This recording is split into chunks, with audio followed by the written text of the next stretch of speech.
Friends, I am P.P. Srivastava, an advocate registered with Bar Council of Maharashtra and Goa, and also at Thane district court. आज हम बात करेंगे arrest पर। Arrest कई तरह का अरेस्ट होता है और सब तरह का अरेस्ट पर बात करेंगे।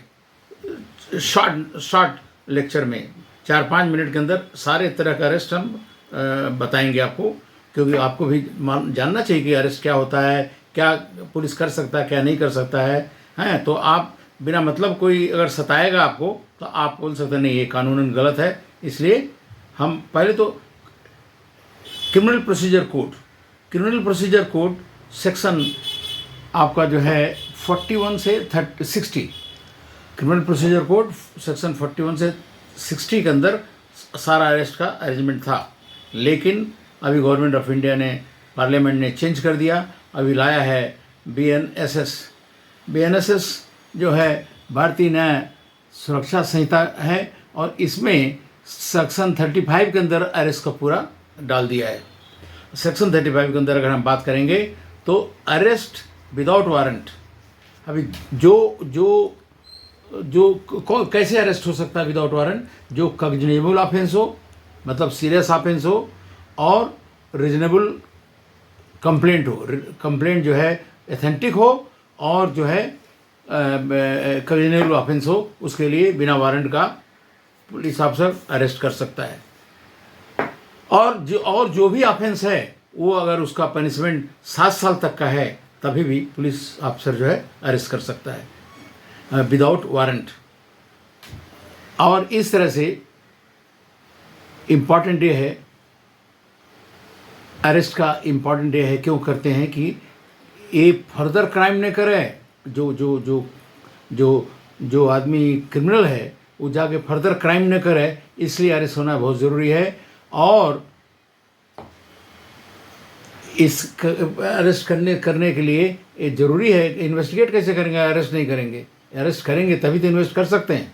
ये ऑफेंस जो है इन्वेस्टिगेशन करने के लिए भी ज़रूरत पड़ता है, और आल्सो टू प्रिवेंट, क्रिमिनल भाग जाएगा तो, डिसअपियरेंस हो गया तो उसके लिए भी ये जो अरेस्ट करना बहुत ज़रूरी होता। तो फर्दर क्राइम न करे, क्राइम को इन्वेस्टिगेट करने के लिए, और टू प्रिवेंट क्रिमिनल्स डिसअपियरेंस, ये जो अरेस्ट इसलिए ज़रूरी हो जाता है। ऑफेंडर अगर प्रोक्लेम्ड ऑफेंडर है, बहुत बार कर चुका है क्राइम, तो तब उस अवस्था में भी उसको प्रोक्लेम्ड ऑफेंडर को अरेस्ट करना बहुत ज़रूरी हो जाता है। अब सवाल आता है कि पुलिस ये सब करती है क्या? अगर कोई क्राइम कर रहा है तो हम भी अरेस्ट कर सकते हैं क्या? हम तो पुलिस ऑफिसर नहीं है।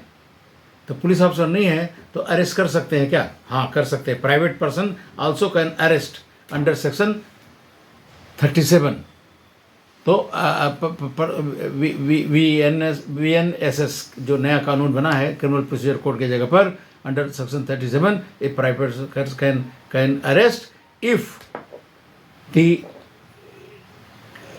the criminal has committed serious offense and also commits non-congenial offense or congenial offense हो और proclaimed offender हो। ये दो, अगर सीरियस ऑफेंस कमिट किया कोई आपके सामने, आपके एरिया में, आपके जगह पर, और वो आदमी जो है लगातार ऑफेंडर है, वो उसी सिचुएशन में आप एक प्राइवेट पर्सन आप अरेस्ट कर सकता है, और जब उसको पुलिस में हैंड ओवर कर सकता है। अभी ओमेन को अरेस्ट कर सकते हैं क्या? हाँ, यस, ओमेन को अरेस्ट कर सकता है, लेकिन 2-3 चीज़ का ध्यान देना पड़ता है। नंबर 1 कि ओमेन को रात में नहीं अरेस्ट कर सकता है, सनसेट से सनराइज तक, दिन डूबने से नेक्स्ट डे डूबने तक नहीं कर सकता है। और अगर करना भी पड़ा तो पुलिस को फर्स्ट क्लास मजिस्ट्रेट से ऑर्डर लाना पड़ेगा, तब वो रात में अरेस्ट कर सकता है। और तीसरा रीज़न ये है कि अगर फिजिकली टच करना है, अरेस्ट करेगा तो हथेली लगाए कुछ करे तो टच तो करना ही पड़ेगा। ऐसे सिचुएशन में मजिस्ट्रेट नहीं, वुमेन जो पुलिस ऑफिसर जो है, वुमेन पुलिस ऑफिसर रहेगी, वो अरेस्ट कर सकती है वुमेन को, अगर उसे टच करना पड़ा तो। अभी तीसरा चौथा एक्सपेक्ट ये है हैंड कफ, हथकड़ी। हथकड़ी लगा सकते हैं क्या? यस, हथकड़ी लगा सकते हैं, और दैट इज अंडर सेक्शन 47(3). उसके अंदर लगा सकते हैं किसको? हैबिचुअल ऑफेंडर, जो ऑफेंडर बार बार ऑफेंस करता है उसके लिए हथकड़ी लगा सकते हैं। और इस रीजन से भी लगा सकते हैं कि वो भागने वाला है, भाग जाएगा तो क्या करेंगे? अगर वो रन अवे करता है तो उसको भी हथकड़ी लगा सकते हैं। और हथकड़ी जैसे हैंडकफ इस अवस्था में भी लगा सकते हैं जहाँ पर आपको जो है लगे कि ये आदमी भाग जाएगा, तो उस समय पुलिस अफसर उसको हथकड़ी लगा के रखेगी हैं। और अगर ट्रैफिकिंग, ह्यूमन ट्रैफिकिंग में हैं, अगर और सेक्स ऑफेंस फॉर चिल्ड्रन, अगर ये सब चीज़ें हैं तो उस आदमी को भी हथकड़ी लगा के रख सकते हैं, जिससे कि वो आदमी स्केप न करे, भाग न पाए, इन्वेस्टिगेशन पूरा होकर उसको प्रोसिक्यूट किया जा सके। ऐसे सिचुएशन में हथकड़ी लगाने का प्रोविज़न है, क्योंकि पहले भी बता चुका है कोर्ट कि हथकड़ी, हर चीज़ में हथकड़ी नहीं लगाया जाए, फ्री रखा जाए आदमी को। इसीलिए हथकड़ी कहाँ लगाया जाए, कहाँ नहीं लगाया जाए, VNSS में प्रोविज़न किया है गवर्नमेंट ने। नया कानून है जो कि लास्ट ईयर 2024 से लागू हुआ है। Thank you very much for watching.